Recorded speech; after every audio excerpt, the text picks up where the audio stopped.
దేశ ప్రథమ పౌరురాలి ఆర్థిక నివాస ప్రాంగణంలో చరిత్రలోనే తొలిసారి పెండ్లి బాజాలు మోగనున్నాయి.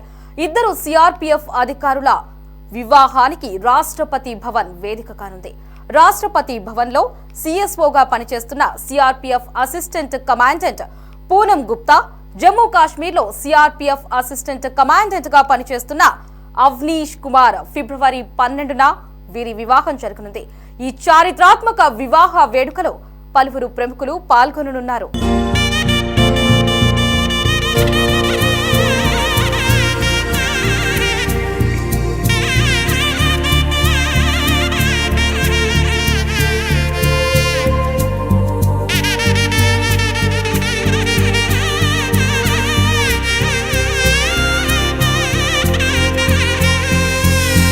రాష్ట్రపతి భవన్లో సిఎస్ఓ హోదాలో పూనం గుప్తా సేవలు అందిస్తున్నారు.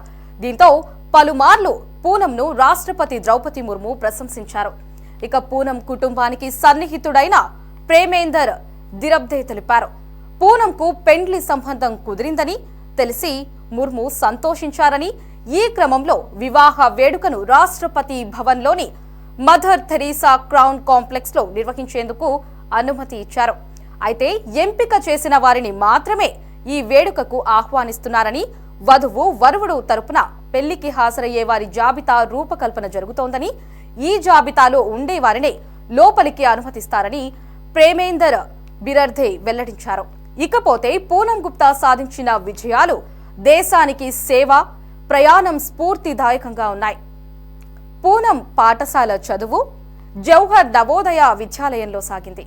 ఆమె తండ్రి శివపురిలోని నవోదయ విద్యాలయంలో ఆఫీస్ సూపరింటెండెంట్ గా సేవలు అందిస్తున్నారు. గణితంలో గ్రాడ్యుయేషన్ చేసిన పూనం ఆంగ్ల సాహిత్యంలో మాస్టర్స్ చేశారు. గ్వాలియర్లోని జివాజీ విశ్వవిద్యాలయం నుండి బీఈడీ కూడా చేశారు. పూనం షియోపూర్లోని జవహర్ నవోదయ విద్యాలయం విద్యార్థిని. ఆమె యూపీఎస్సీ మరియు సిఆర్పీఎఫ్ పరీక్ష 2018లో 81వ ర్యాంక్ సాధించడం ద్వారా సిఆర్పీఎఫ్ లో అసిస్టెంట్ కమాండెంట్ పదవిని పొందారు. 2024 రిపబ్లిక్ డే పరేడ్ లో సిఆర్పీఎఫ్ మహిళా దళానికి ఆమె సారథ్యం వహించడం విశేషం.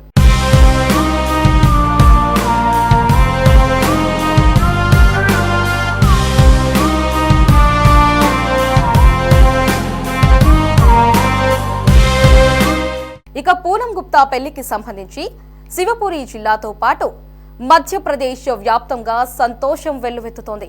ఎందుకంటే రాష్ట్రపతి భవన్లో తొలిసారిగా ఓ అధికారి పెళ్లి చేసుకోవడం అంటే మామూలు విషయం కాదని, దీంతో పూనం అంకిత భావానికి, ప్రతిష్టతకు ఇదే నిదర్శనం అంటూ ఆమె కుటుంబీకులు, బంధువులు, స్నేహితులు హర్షాతిరేకాలు వ్యక్తం చేస్తున్నారు.